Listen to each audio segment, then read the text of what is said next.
The Joe Rogan Experience. Joe Frazier was a motherfucker. How sad was him? We used to go to Philly. We used to drive past his gym on the way in from the airport, that neighbor. And he lived at his gym before he died. Yeah. Yeah, he went broke in the end. Look, the amount of money that these guys make, for the time, look, they're talking about $5 million purses for Ali and Foreman. For the time, if you have $5 million back then, that is a lot of goddamn money. But guess what? You live like you got $5 million. So you're buying fucking Cadillacs and paying for this and paying for that and meals here and jets there. And next thing you know, $5 million doesn't even make it to the 80s. And you know the brothers are showing up at the door. My long-lost motherfucking cousin and shit. Yeah.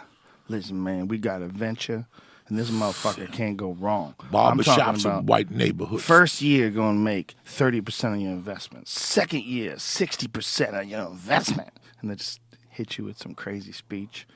How many of those you ever had to deal with? 3.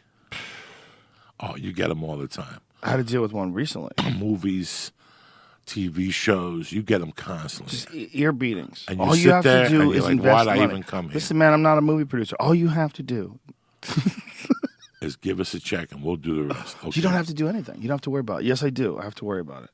No, you don't have to worry about it. No, I do have to worry about it. If I give you money, I'm going to worry about it. Get out of here with your crazy idea. There's a reason why they have banks, okay? Go to the bank. If you have a really good idea and you have credit, go to the fucking bank. If you don't have credit, I got to assume somewhere along the line you've already made some poor fucking choices. I don't want to be involved in that. People have this, everybody has this idea that they're going to figure out how to circumvent this time-honored system of Hollywood, and then we're going to get to Joe Diaz. If I can get to Joe Diaz, I know Joe Diaz has been killing it on the road. If he can give me just $2,000, and I could start this film, you know, Quentin Tarantino did his rah, rah, rah, rah. Kevin Smith made Clerks, and rah, rah, rah, rah, rah. And they just think that all they need is a couple grand from Joey Diaz. Joey. You can't go wrong. Okay? Nobody makes movies like me. Okay, Joey? They just don't want me in. They don't want me in, Joey. They don't want me in, Joey Diaz. They want to keep me on the outside. No, you get them for your time. It's not even that you get them for money. It's you get them for your time. Yeah. Look at you, what you're living through. You're busy. Yeah. You're swamped. There's no more. There's no more. I keep telling people that and they get mad at me. No, they don't understand. When you have children, there's no schedule. I can't count on my schedule, bro. At 10:20, she wouldn't get off my fucking lap watching 1, 2, 3 videos on YouTube. At 10:30, I went to pick her up. Like, let's go. What? Yeah. What were you fucking talking about? Like, I'll be back in a couple hours. They don't know what the fuck that means. I don't know what the fuck I'm talking. You don't have no fucking idea what it is to. And I went to go into the room at 9:30 to get out of there. I was going to get out of there early. That little bitch opened the gate up. I heard those stomping, and right there's no argument. She just puts her hands up. Right. Got to pick her up. Got to put YouTube on. I got to sit there with her. 1, 2, 3, 4, 5. Yeah. You know, and then she, again, Daddy, okay. Well, the problem with people asking you to do things, too, is that you got to do this shit for yourself, okay? The way to do it is not to go through other people and ask people to pick you up and help you. That's not how it works. It doesn't work that way. And everybody thinks they're going to figure out some fucking shortcut because they know you or they know this guy or that guy. There's no shortcuts in creating something. Just figure it out, bitch. I love stand-up because there's one part of me that doesn't need anybody. All I need is a notebook. Right here. This is my tools for stand-up. And a person. I'll go to Bob's fucking coffee house on North Hollywood and do 3 minutes. You know me. I don't give a fuck. Yeah. When we talked about having a band, that somebody came on here and said that it was the toughest thing in the world for a band to stay together. You got 4 people personalities, you know.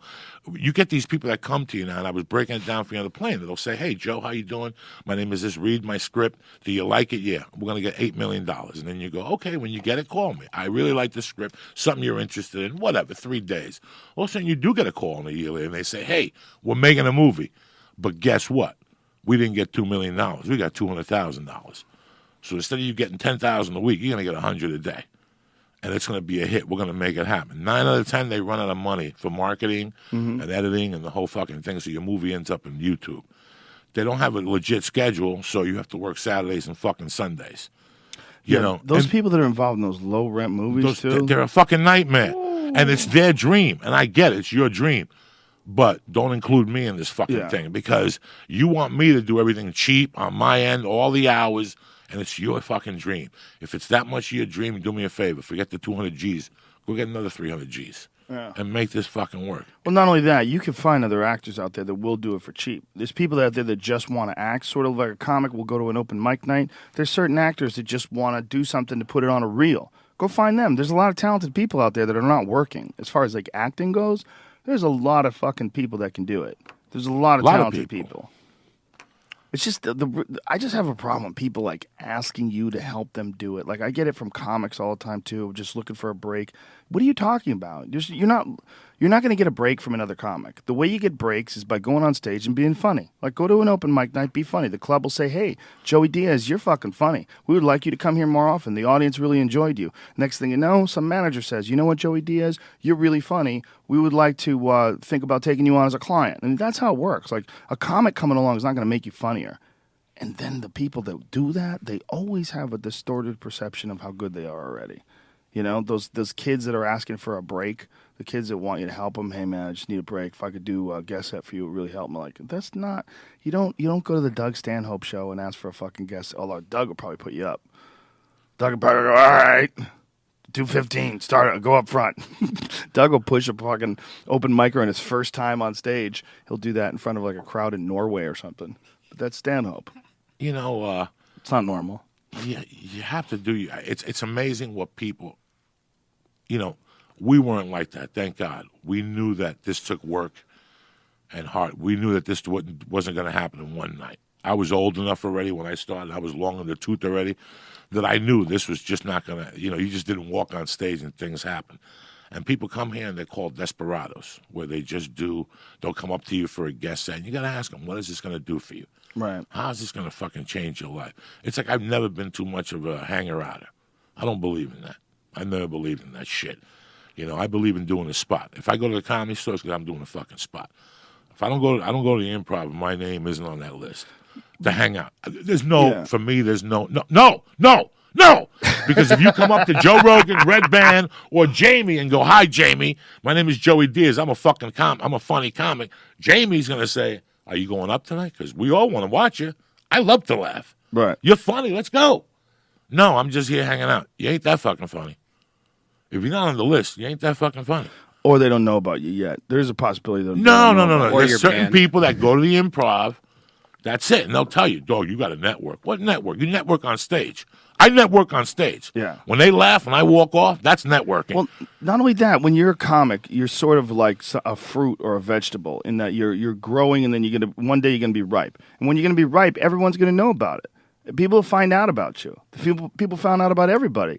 They found out about you. They found out about Hinchcliffe. They found out about everybody. You hear about Duncan. Did you hear what's happening in China right now? What's happening in China? Ari's packing them in. Oh, yeah. Every night. And he goes, "I can't believe it. There's white people and UFC fans." In China. They're coming from Macau. Yeah. Okay, they're not big rooms. They're 120-seater, 100-seaters. It's like coffee shops. Right. But we're on the internet. This shit is worldwide. This is worldwide. Yeah, this is He worldwide. can't believe it, that there's fucking people walking around here going, "We came to see you from Macau." I can't believe it took people so long to figure it out. Ari's a fucking genius. He's a great comic. It's just amazing that people have misled. They think there's shortcuts. When we got here, what was the shortcut? If you get on the Tonight Show, right. That's it. How many people have gone to the Tonight Show and have great success? No one cares. But a lot of people. Oh, now it doesn't. No, but back in the day, it meant something big.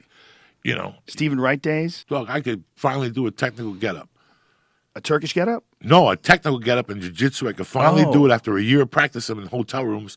5 a day I would do on my right side and 5. You know I'm a nut, dog. Right. You do know I'm retarded. Halfway, people know that I'm a little stupid. I'm geeky. You're not. I don't like being bad at something. And since we got the comedy work ethic, I know that you could turn anything in life into something if you just keep showing up. Yeah. If you just, like for me, jiu-jitsu has been, I suck, Joe, but I could finally do the whole gym hip escape. I'm a black belt in hip escapes. To me, today, that's what I do. I'm a hip escape expert. That's what I work on, Hip escapes are huge. Bro, and when you learn how to do them, for 6 months I didn't know what I was doing. And then Salami taught me sometimes. All just taught me a different, and I put it all together on my shoulder, and now at least I can pick up my ass and push it all the way back. For me, those are the little things, I wish I was better. But I know if I keep going to jiu-jitsu twice a week, which is what my body can handle, eventually I'll get somebody an arm bar. Eventually, because I got funny with comedy. I was no fucking Slip Magoo in the beginning. I just Slip kept, Magoo. Yeah, whatever. Magoo. I just kept showing up, dog. Yeah. You just Yep. got to keep showing the fuck up. That's half a life. That's half a life. And who gives a fuck how long? I'm not looking for a black belt. I'm not even looking to go to beat nobody up. I'm just looking to go to learn how to do a Turkish get-up. I could do with 10 pounds, a Turkish get-up. I'm up to this point where I put my arm down, I put my knee up, and I just go up to my elbow and I go down. I do 10 of those, bro. Bop, bop, bop. I don't even go over. I've been doing it for 8 months, kettlebells. 10 pounds, Turkish get-up, bitch. But I'm still doing it. Right. What would happen if I would have took 35 pounds? You know me, dog. I could do that. I wouldn't be here right now. My shoulder'd be in my fucking earlobe.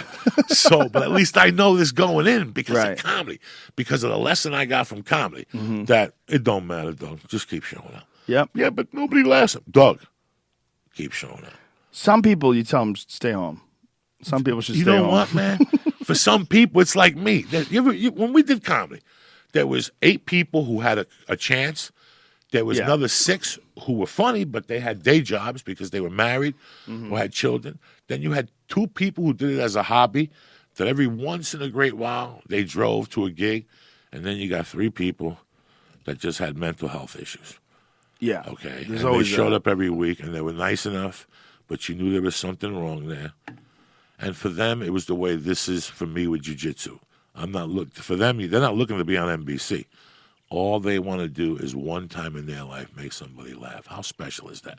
It's huge. And they go If down they there, do it. and you miss those guys. I miss those guys from my scenes in Seattle. Even here in L.A., there's people that you see them, and they're a pleasure to talk to because they don't want an agent. They don't want to be on movies. They're just having fun. They work at Universal City in the daytime as the Hulk. You know, There's very few of those and though, I that appreciate respect that. I respect that, man. But aren't there there's very few of those. Most of those guys have dreams that just never manifested themselves. But a lot of them Never I materialized. met a lot of guys that, bro, they were proud of their job. They just thought somewhere in their life that they could be a stand-up, and they just didn't want to die without trying it. Right. And then they did it, and it become addicted. How many people go to jiu-jitsu? It becomes addicting. Yeah. Stand-up definitely becomes addicting. Once you Stand-up becomes have a good addicting. set, It becomes addicting, bro. and it's like addicts where you see those guys that are scrambling outside, they can't wait to get on stage. And like even guys who are bad, they'll see a guy who's up there killing, like you be up there killing, like, man, he's supposed to only be doing 15 minutes. Motherfuckers at 20 minutes. Like, what do you care? What are you going to do? You're going to go up after Joey Diaz? What are you going to do? You're an open micer and you're upset. Like, they think somehow or another I'm on the non-paid regular list. Bitch, you're not getting up until 2 a.m. You know how it works. This is what you do.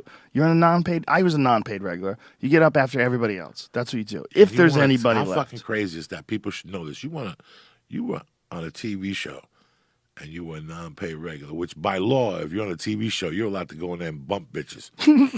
Give them the bell. You know what I'm saying? Well, not only that, I showed up every night. Every night. I was there every night. I didn't That have was any the biggest friends. lesson I learned about this whole thing from you. It was NewsRadio. On Fridays, you got there at 11 in the morning. Wardrobe, stupidity, laughter, food, and then at 8 o'clock you shoot. You'd be strolling in there at fucking 11:30, bro. I respect you for that. Till this day, that meant more to me, and you didn't need it. It was $15. It's not like you had 19 kids and you needed the $15 fucking dollars. I'll tell you the truth. Being passed as a paid regular at the Comedy Store meant more to me Yeah. than getting on a TV show. Fuck, me too. When I was on a TV show, when I was on NewsRadio, one of the things I love about you coming to visit me is like, finally, there's another motherfucker that doesn't belong here. Because I was always wandering around like, one day they're going to tell me to get the fuck off TV. But until now, somehow or another, I'm on TV. So Joey would show up. I'd be like, "Whew, come here, man. Hey, come here. Let me show you what this is. This is where they keep the food. That's And we would tremendous, bro. wander around the set. Joey would show up at the set, and Joey would be sitting. They had an executive VIP suite. And in the VIP suite, they had shrimp cocktails and delicious hors d'oeuvres, and they had it catered. A dude who, had like one of those Mumford and Sons fucking facial hair things with a beautiful tie, a skinny tie. He'd be like serving people shit. And it would be all these NBC executives, and Joey fucking Diaz with a leather jacket would stroll in and feast. He'd be sitting there with a fucking paper plate with like 15 shrimps on it. Oh, my God. They'd know, be like, it's- is that your friend?